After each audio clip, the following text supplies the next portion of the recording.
Prynawn da, galwaf cynulliad. Good afternoon. I call the National Assembly for Wales to order. Item 1, questions to the First Minister. Question 1. William Powell. Will the First Minister please make a statement on the Welsh Government's commitment to promoting the Welsh heritage sector?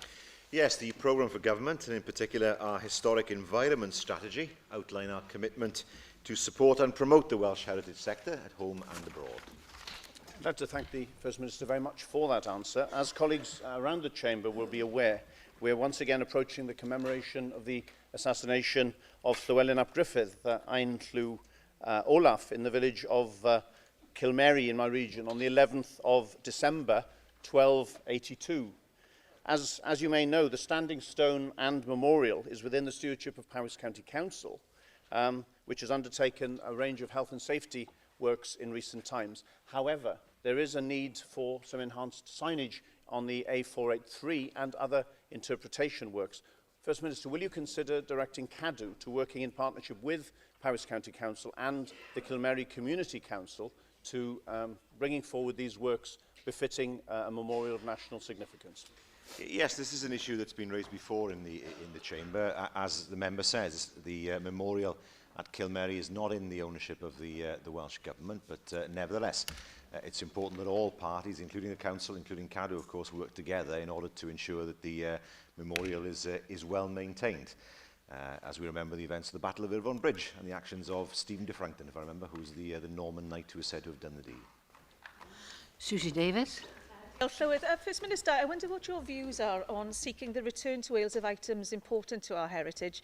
You may have picked up on my remarks earlier this year about the investiture regalia, and perhaps you know something about my colleague Byron Davis's campaign regarding the Red Lady of Paviland.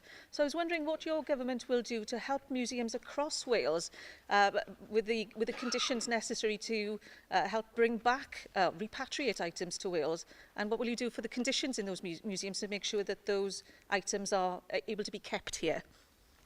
We're more than happy, of course, to work with our museums and galleries to seek the return of items that are originally from Wales. You mentioned the Red Lady of Paviland, misnamed, of course, because the Red Lady was in fact a man, but nevertheless the first example of human habitation and ritual found, of course, at Paviland Cave in the Gower. Where there are examples of where such items can be returned to Wales, then we're happy to work with all the relevant authorities in order to see if that can be done. Bethan Jenkins. Prif Weinidog. First Minister, over the past few months, we've seen an increasing number of reports in terms of heritage crimes, particularly by developers who perhaps don't understand the concept of heritage when they're undertaking new developments. I wonder if there's anything within the Heritage Bill which would allow you to look into this issue, because we believe it's important that many of the sites in our local areas should be restored and restored properly. Yes, the bill itself will consider this problem, namely the situation. I saw this for the first time in relation to Denbigh Hospital, where owners have not ensured that the building is looked after, and therefore that there is a danger that the building will be lost for the community. So the bill itself will consider in what ways we can ensure or we can strengthen legislation in order to ensure that heritage resources here in Wales are protected in the way that we all want it to. Question 2, Jocelyn Davis. Thank you, Presiding Officer. Will the First Minister make a statement on any discussions he has had with the UK Government regarding the criminal justice system? I have had various discussions via correspondence with the UK Government on a number of issues regarding the criminal justice system, such as, for example, the new prison in the north, the transforming rehabilitation agenda, and a number of other criminal justice matters. The Counsel General and, of course, the Minister also have had their own correspondence. Well, thank you for that, First Minister. As you know, yesterday Lord Stevens published his report on the future of policing in England and Wales, which was, of course, commissioned by the Labour Party and, of course, recommends, amongst other things, the abolition of the police commissioners. Bring that on, please. And now I wonder if you tell us what submission submission you made to the Commission, and whether, as a government, you have a position on his suggestion that there be either one force for England and Wales, or that Wales itself has a national force of its own. Neither, I think, is the position that we would take at this moment in time. First of all, the idea of an England and Wales force would not sit with our stated view of seeing the devolution of policing. And secondly, the idea of one single Welsh force carries its own controversies. As a number of us in this chamber will remember, some 10 or 12 years ago when this was discussed. I think the government's position, the Welsh Government's position, can be best outlined by saying we would want to see the devolution of policing in terms of the structure of the police forces in Wales in the future. That is something to be considered at a time that's appropriate. William Graham. Thank you, Officer. The First Minister will know how important restorative justice is part of the criminal justice system, and will he join me in paying tribute to the work done by victim support? Particularly, they comment that victims tell us they want to see offenders punished, but also they don't want to see their offender commit another crime. Victim support's work shows that when restorative justice planned around the victim's wishes, it helps them move on with their lives and can reduce crime by getting offenders to appreciate the impact of their actions. The First Minister will join me in noting the good work done by this charity. Yes, I would. I think it's important that restorative justice forms an increasing part of the criminal justice system. It can never replace the punitive measures that have to be there, particularly for serious offences. But I do think there is merit, particularly with younger offenders, for them to be able to see the effect of their offending on others. Sometimes that works, sometimes it doesn't. That's in human nature. But nevertheless, it is important that there is a better understanding amongst offenders of what their actions can lead to in terms of the detrimental effect on other people. Alan Roberts. First Minister, as the Welsh Government moved towards a youth justice bill, what's the government's view on the idea being considered by the UK government on secure colleges, bearing in mind that you are responsible for the education within these institutions? And indeed, if that does happen, will you as a government ensure that there is provision in North and Mid Wales where there is currently no such provision? We are willing to consider any good idea that is implemented in other parts of the United Kingdom and also in other parts of Europe in order to ensure that there is a service available across Wales in the future. We now move to questions from the party leaders, and first this afternoon, Leader of the Opposition, Andrew Archie-Davis. Thank you, Presiding Officer.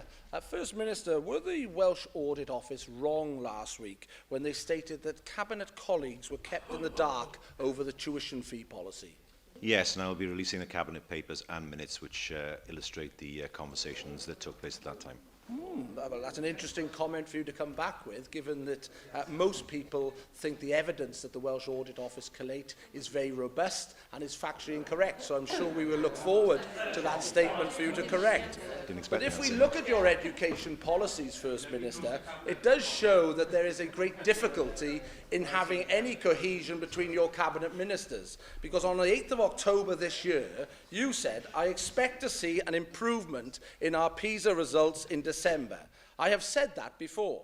Yet only a few weeks later, your Education Minister said, I would anticipate that any realistic person would look at the next set of PISA results with a great deal of caution. Who's right, First Minister?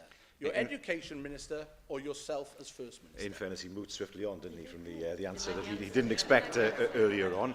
The situation is quite simply this. We all want to see an improvement in terms of our PISA performance, but it's also right to say it'll take some time for there to be a significant improvement because, of course, the measures that were put in place a year or two, well, 2 years ago, will take some time to bear fruit. Well, what we're seeing coming out of the Education Department and indeed your government is a complete inconsistency. We had the Welsh Audit Office last week saying that your flagship higher education policy was underthought, under-evaluated and under-resourced. And when it comes to your government's response and the lead-up to the PISA results next week, there clearly is a difference in opinions being expressed at the top of the government and indeed by the Education Minister. What I would say to you when I heard the news last week, First Minister, that a famous Commissary Act was reuniting for one last show, I thought you brought Leighton Andrews back into the Cabinet with a Labour government reshuffle. If Monty Python want to find a classic comedy sketch, they need to look no further than your government's education policies and the performance of successive Labour education ministers. Order. Monty Python is not a double act. There are several. I don't even know that, actually. I know he's a bit younger than me, I know that, but I just about remember them, of course. And I think comedy's not his strong point. He labours it a little bit too much. But the reality is this: he can see the cabinet papers and minutes when they are published. And let's compare education policy. We know that his party wants to treble tuition fees for students. We know that. You know, that's one thing. They've never hidden their light under a bushel on that one. We take the view that education should be affordable. He doesn't. That's the difference between us, between a party of social justice and a party that believes entirely in the market. And let's think again about the policies he wants to put in place. A 12% cut in education funding. A fifth of teachers losing their jobs. These are the things that he doesn't want to trumpet. The reality is we have invested in education. We've invested in higher education, we've invested in teachers, we are investing in children, and these are all investments that his party would withdraw. We now move to questions from the Leader of the Welsh Liberal Democrats, Kirsty Williams.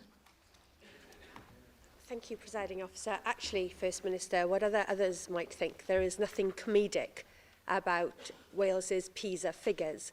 The last set of PISA International Education Rankings showed that Wales had fallen behind in reading, maths and science and was lagging behind Scotland, Northern Ireland and England. Now, the Education Minister described this as a wake-up call to a complacent system and said that we will aim to improve our results in the next PISA assessment in 2012 and aim to be in the top 20 by 2015. 3 years on, is your government on track to deliver? Well, I haven't seen the PISA figures for 2012, but it is our hope as a government that we see an improvement in those figures, but we do know realistically that the measures we have put in place will take some time, probably a few more years, to have their maximum effect. But nevertheless, the direction of travel, I believe, is correct. Well, there certainly has been activity in the 3 years since PISA. Your government has introduced a number of plans and interventions, and presumably all of that activity was aimed at making progress. The head of PISA says that improvement next week is absolutely crucial if Wales is to meet its target of being in the top 20 by 2015. Do you agree with him? I agree that we want to see improvement in our PISA figures, and that is something that we will look to as the measures that we have put in place bear full fruit in the future. Now, last May, you told me, and I quote, "We expect to see improvement in the results." You confirmed that in June and again in October, saying, "I expect to see an improvement in our PISA results in December." No caveats about being realistic. However, I do admit that your Education Minister has been busy about town playing down expectations, saying that we do not expect to see large improvements. What level of improvement will you be satisfied with next week if we are to reach your government's stated targets of 2015? I would wish to see some improvements as far as next week is concerned, and substantial improvements as far as 2014 is concerned. We now move to Leader of Plaid Cymru, Leanne Wood. Diolch Llywydd. First Minister, the north of Wales is the most obvious and shortest transport link from Ireland to Wales and the British mainland. Yet a decision has been made that Holyhead is not a core port in the EU Commission's 10T proposals. What influence did your government have on that decision? We made numerous representations, as indeed did your predecessor as a Plaid Cymru leader, and indeed as Deputy First Minister, and at least 3 letters were sent to the UK government emphasising our view that we regard the 10T networks as extremely important. I should add, of course, that we are part of the comprehensive network, we're part of the core network, but not of the corridor, but that is a matter for the UK government. The Catalan government has succeeded in getting Catalonia included, despite opposition initially from the Spanish government. Now, Wales could have been included, but only if there was a government prepared to fight our corner. Last week, the European Commission said that you could have lobbied, but you didn't. You've clearly failed, therefore, to persuade the UK government. Why have you failed to stand up for Wales on this issue? It would help me if I understood from the Leader of Plaid Cymru what it is she says we're not part of. Is she saying we're not part of the comprehensive network, the core network, or the corridors? What I can say is that we are under no financial disadvantage at all in terms of bidding for money in the future. It isn't just about one-off funding, is it, First Minister? This is about being an integral part of the overall strategy. In a letter by your Minister to members last week, she says, if what the Commission officials have said about the removal of Wales from the UK corridor is true, that is regrettable. Can you tell us what is regrettable about that, First Minister? Well, what the Commission have confirmed is that we will still be able to access data and advice available for a corridor if we wish, and we will do that if that is to Wales's advantage. What we do know, however, is that we're not at any financial disadvantage because we remain part of the comprehensive network and also the core network. Now, admittedly, there are a number of different networks and corridors here, which does not make things easy to explain, but nevertheless, we are part of the networks that we need to be part of in order to attract funding, and that has not changed. We now move back to questions on the paper, and question 3 is Antoinette Sandbach. Thank you, Presiding Officer. Will you, First Minister, make a statement on what the National Science Academy is doing to promote STEM subjects in Wales? Yes, the NSA runs a competitive grant scheme where robustly evidenced projects which provide the best STEM-related engagement and enrichment activities are supported. Well, First Minister, we heard earlier in the question from Kirsty Williams about the importance of STEM subjects in Wales, and just a few months ago in September you were handing out the Gold and Silver Crest Awards, and you spoke of the value of those awards to the students that were rewarded for their study of science, technology, engineering and mathematics. The funding for those awards are being cut, and in fact you were handing them out just 5 days after it had been announced that no Crest Awards would be continuing. What will you do to support those Crest Awards and look again at the funding issues around there? It's particularly of importance because they're bilingual awards. Well, the member gives the impression that the reason why the Crest Awards have not been funded is because of a lack of money. It's actually because the business case that was put forward was not robust. I can say to the member, the British Science Association, which governs the Crest Awards programme, submitted 5 grant applications to the NSA in 2013. 3 of the applications were successful, including the Crest Star Resources in Welsh. That was successful. However, the Crest in Wales proposal wasn't judged to be of sufficient quality to be awarded funding by an external evaluation panel. So, in fact, what happened is the scheme did not meet expectations in terms of evaluation, rather than there having been a funding cut. Alan Fred Jones. Well, on the same subject, given the importance of encouraging an interest in science and for the economy, the question that's being asked is if Crest Awards have been worthy in the last years and have achieved twice the levels of achievement in the UK, what else needs to be done to convince the National Science Academy and the Welsh Government that this is an important activity?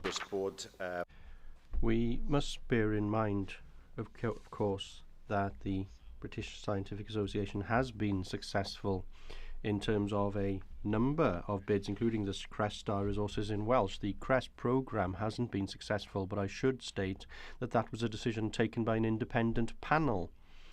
Every organisation that submitted an application have been given a written response as to where and why they had failed in terms of their applications. And what's important now is that the organisation should consider the response that they have received in order to make any future applications more robust. Question 4, Andrew Archie-Davies. Thank you, Presiding Officer. Will the First Minister make a statement on the delivery for the Welsh Government's programme for government? Well, the Programme for Government annual report sets out in detail the progress this government is making on its key priorities of delivering jobs and growth, raising educational standards and tackling poverty. Thank you, First Minister, for that answer. One of the key goals in the programme for government is about sustainable travel and access for all communities to good employment and services.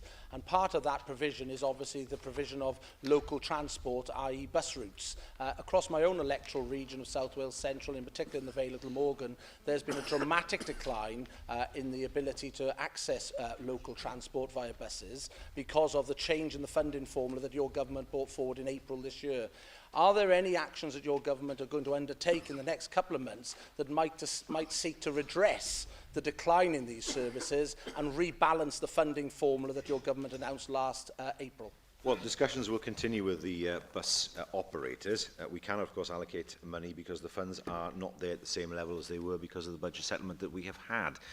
But where, for example, there are substantial cuts being made in bus services, as in Ceredigion, we will, of course, take steps to work with the local authorities in order to ensure that services continue in the future. Christine Chapman.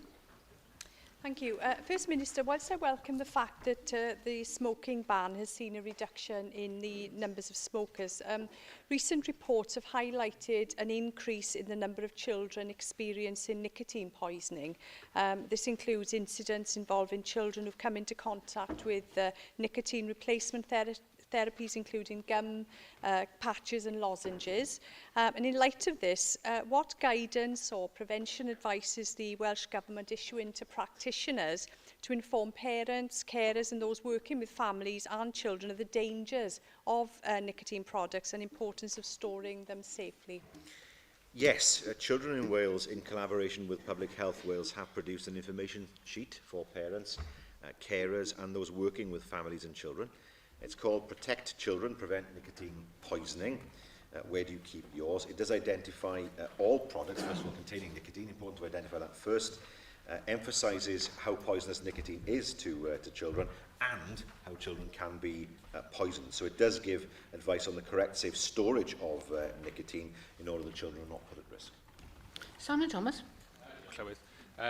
Thank you, Presiding Officer. First Minister, according to a recent resource by the former Labour Minister Alan Milburn, Wales has the joint lowest level of child poverty in Great Britain.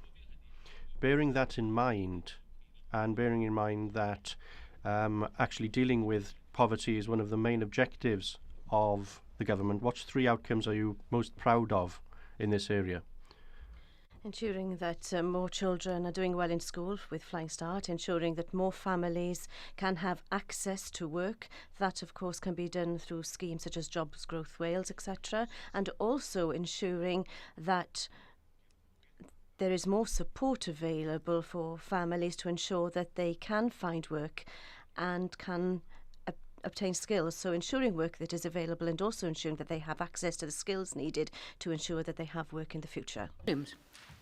Thank you, Presiding Officer. First Minister, the 2013 Welsh Government Programme for Government Update stated that your aim was to make communities safer through reductions in fire and road safety incidents. There is huge concern in Radnorshire that Knighton could lose its retained fire station and thus increasing response times to fires and to road traffic accidents. Will the First Minister use powers available to him to intervene in this matter to ensure that the aims of his programme for government with regard to reducing risk for fire and road safety are upheld and can be met? These are matters, of course, for the fire authorities. They are obliged to ensure that there is proper fire cover in order that people can feel safe in their communities. Where, however, there are concerns that that might not happen, submissions, of course, can be made to the fire authority and ultimately, of course, to the Minister. Question 5, Peter Black. Thank you, Presiding Officer. Will the First Minister make a statement on the Welsh Government's policy on homelessness? Yes, the housing bill we introduced last week will help to achieve the objectives in our 10-year homelessness plan, which reflects our long-term strategy on homelessness. Prevention is at the heart of that bill, and we will support it through and that is part of the policy that we're seeking to promote through guidance and funding as well. Thank you for that answer, First Minister. I note you say that prevention is at the heart of that bill, yet one of the proposals in it is to remove the priority order status for ex-prisoners, despite the fact that the 2008 Welsh Government report specifically said that that was underpinned the prevention of reoffending amongst that particular class, and that 75% of ex-prisoners who reoffended had a housing need. Can I ask you whether would you revisit this proposal in the light of your own government report, which seems to contradict it? It is important, of course, that ex-offenders are able to find accommodation as quickly as possible. That much is true. But I do not think it is right that ex-offenders should have priority over those who have not been in prison. That is a fundamental principle. There are many of us in this chamber. I have had it because I have a prison in my constituency where people have come to me and said, well, why is it right that people come out of prison and they have priority for accommodation and I've been waiting and I haven't committed a crime? And I'm afraid that is the reasoning behind what we are trying to do. We want to have a fairer and more level playing field. Mark Isherwood. Thank you. How will you ensure that Welsh Government proposals to prevent homelessness will not lead to an increase in hidden homelessness, as it did after 2004, when the Welsh Government responded to a 121% increase in homelessness by taking action to prevent, and the sector reported that hidden homelessness had doubled? Well, the bill itself, of course, has, as I mentioned earlier, its base very much on prevention, making sure that those who are threatened with homelessness are assisted at an earlier stage rather than when they actually become homeless. And importantly, of course, we have committed funding for the implementation of the proposals from April 2015, and that is reflected in our budget for 2015 to 16. Roger Glyn Thomas.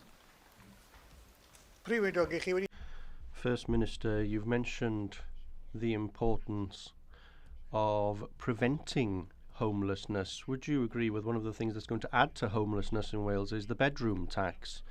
And would you also agree that we need a united voice in Wales actually opposing the eviction of people if they can't comply with this policy and the bedroom tax itself? It's a no evictions policy for Wales I'm proposing.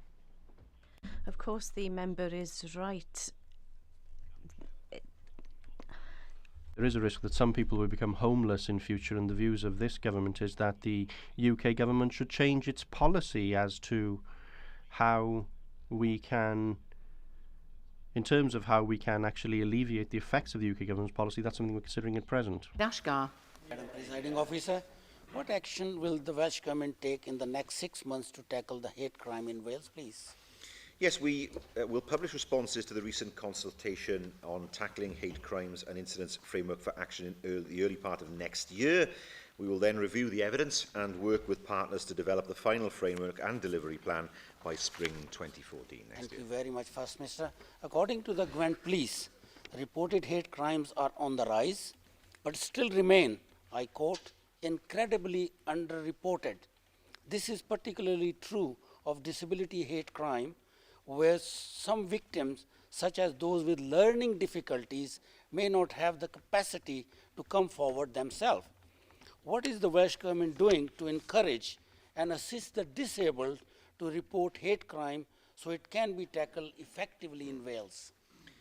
I fear the member is right that hate crime against disabled people is underreported. It's been historically low in terms of recorded figures.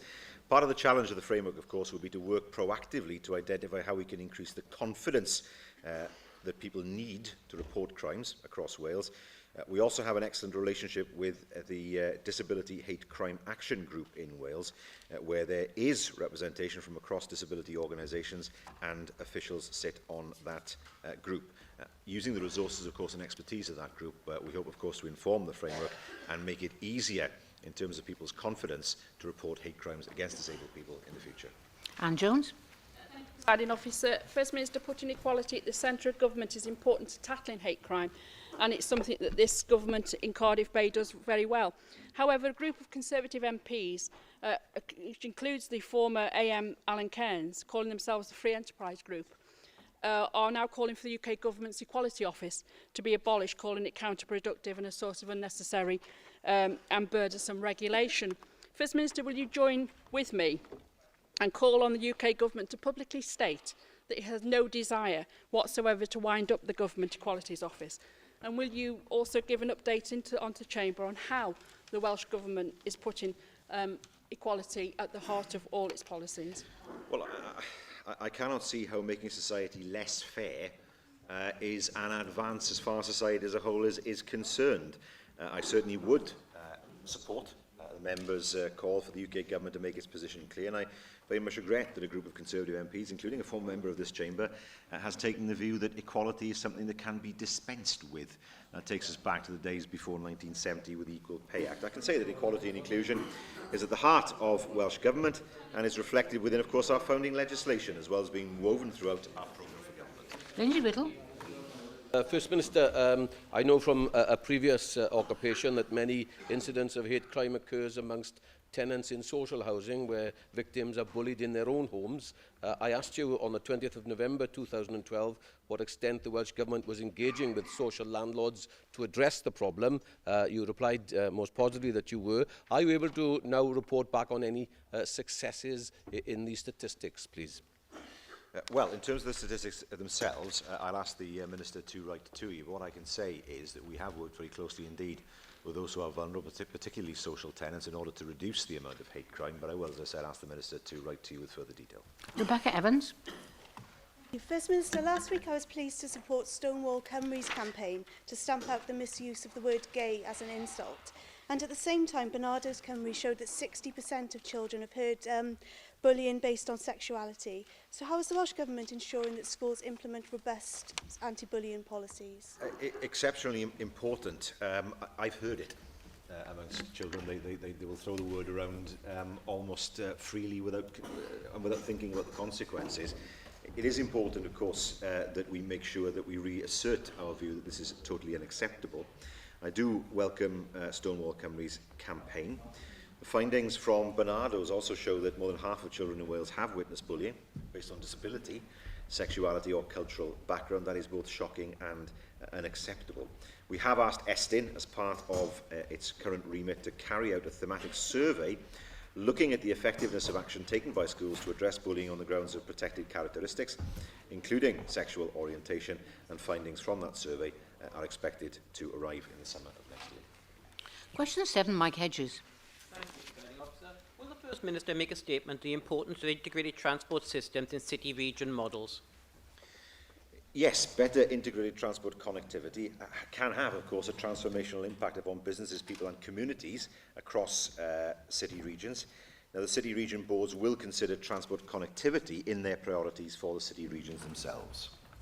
Thank you, First Minister. For those with cars, the Swansea City region, including the Upper Swansea Valley, exists. For those relying on public transport, even relatively short journeys can be very difficult.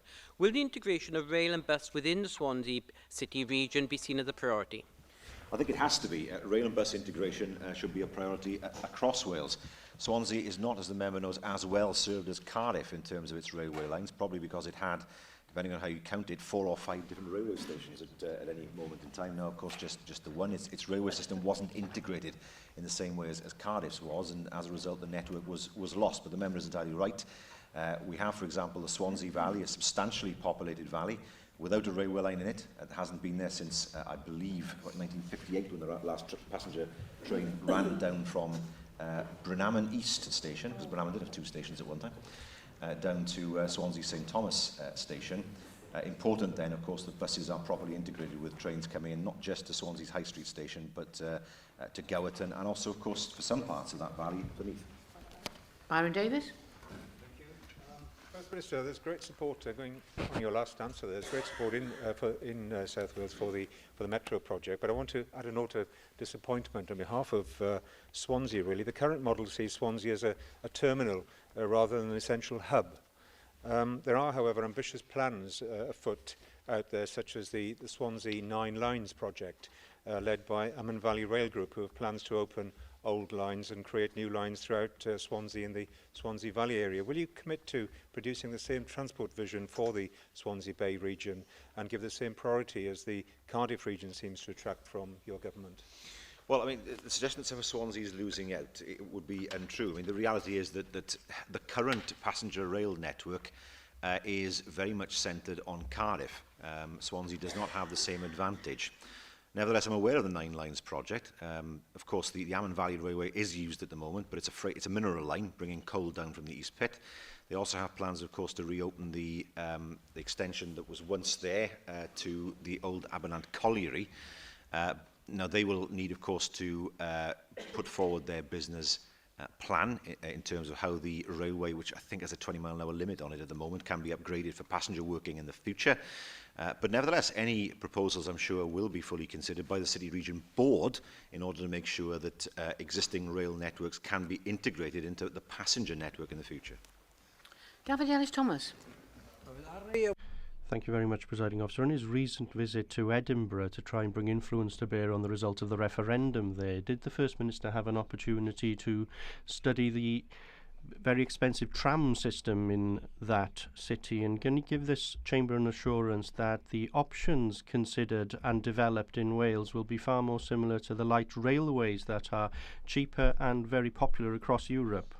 Of course, the history of the tram system in Edinburgh has not been without its problems. We know that. At one time, there was a tram from one side of Princes Street to the other and basically nothing else. I noticed when I went from the airport that there were stations available where the tram system was being developed. It's true to say that we have to consider in which way we integrate a heavy system of transport and a light system in the way that they have in Manchester, of course, where it's possible to go into the Victoria station in Manchester and use the same vehicle goes from that station into the city itself.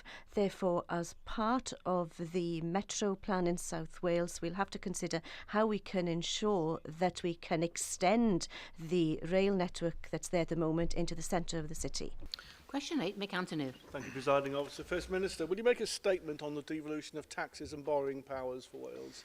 Well, I welcome the UK Government's response to the Silk Commission's report. It's not all that we would have wanted, but it is a substantial package, and I look forward to the publication of the draft legislation soon to implement the reforms to boost the Welsh economy. Thank you, First Minister. The UK Government says that income tax devolution will, of course, give Wales the opportunity of establishing an economic advantage within the UK.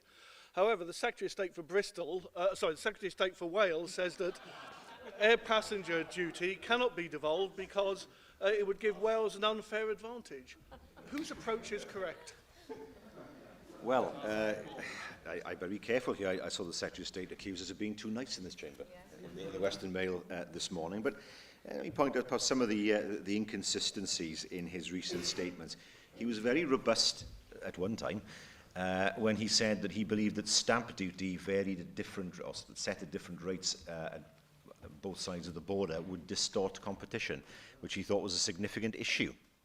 He has said that the devolution of air passenger duty would be to Bristol's detriment. Well, he is, after all, the Secretary of State for Wales, not Bristol, so I would not have expected him to be even-handed in that debate, but nevertheless, that's what he said. But then he also committed his party, I don't know what consultation he had with the leader of the Welsh Conservatives, a title which I think is the right title for him, even though others in his party seem to disagree, to reduce income tax in Wales in the future. Now, that is done, it is said, on his part, to improve Wales's competitiveness. I don't understand how it is distortive in terms of stamp duty or air passenger duty, but apparently is fine as far as income tax. There is, without doubt, an inconsistency there. Nick Ramsey. First Minister, okay. So it's just question time, not repartee. Question. In Jerry Holtham's review of the economy in Wales, he said that were the Welsh Assembly to be given control over income tax rates in Wales, the one way to encourage the Welsh economy would be to reduce the upper rate by 10 pence in the pound. Do you agree with Jerry Holtham? Well, unfortunately, the Leader of Plaid Cymru's assisted me, in fairness. The proposals being put forward by the UK Government would mean you could not reduce the top rate by 10 pence if you didn't do the same with the standard rate. And that would mean a substantial reduction in Welsh funds in the future. So if it is your contention that we should be able to vary the rates of income tax independently of each other, that is something you must make clear to the Secretary of State. Rhys Beoreth.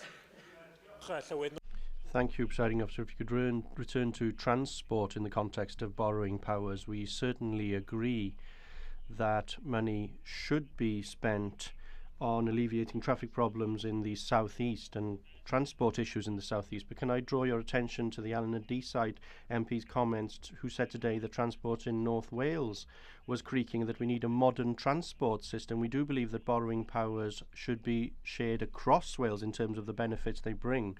The electrification of the railway across North Wales is one option, but would you also agree and give a pledge that in future you will look at using borrowing powers to pay for a third crossing across the Menai in order to alleviate traffic problems at peak times, but also to increase capacity for economic growth?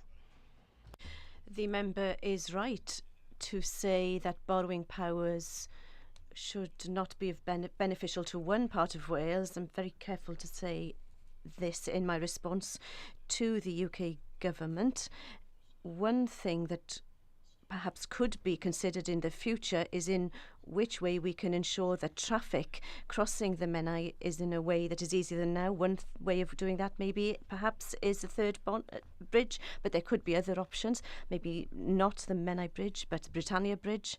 But it is true to say that it is one thing that we can consider in the future that we would not have been able to consider in the past. Question 9, Anne Jones. First Minister provide an update on ongoing work to eradicate HIV/AIDS in Wales, please. Well, we have a sexual health and wellbeing action plan and a national care pathway for people with HIV/AIDS. In addition, Public Health Wales delivers the HIV prevention programme, and there are a number of local prevention initiatives that are undertaken by the local health boards. Thank you for that answer, First Minister. Well, this Sunday, December the 1st, marks World AIDS Day, which is an opportunity for people worldwide to unite in the fight against HIV, show their support for people living with HIV, and to remember those who have died from HIV. Here in Wales, during the first 6 months of this year, 60 people contacted HIV, which will have a dramatic health consequence for them and their families for the rest of their lives. It's just the tip of the iceberg in global terms, though, with more than 25 million people having died from the virus in a 25-year period. Will you provide the Chamber with what your government is doing to help fight against worldwide AIDS? And closer to home, what steps are in place to provide accessible and safe sexual health services so vital for detecting HIV? Well, I think in terms of the second part of the question, I'd refer the member to the answer I gave to the previous question. But in terms of Wales for Africa, the Wales for Africa Health Links Network does help to deliver the Millennium Development Goals by harnessing the expertise and commitment that exists within the NHS in Wales to support and improve worldwide public health with funding from the Wales for Africa programme. And for the past 3 years, a grant scheme has been available. For example, many Wales for Africa Health Links are working on HIV/AIDS interventions as part of what they do. One example I can give the members, Cardiff University's link with the University of Sierra Leone, which delivers community health projects to give people access to information and community understanding of preventable public health risks, including HIV/AIDS. Darren Miller.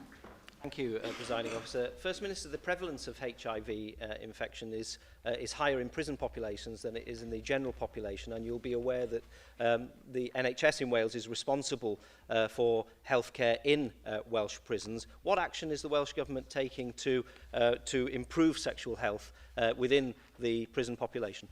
Well, as in the answer I gave to the member previously, we are publishing we have published rather the pathway. We are, of course, looking at the prevention programme, which helps, of course, to raise awareness in terms of HIV. And, of course, we have the Sexual Health and Wellbeing Action Plan, which will be there to support all in the population, including those, of course, in the prison population. Question 10, Susie Davis.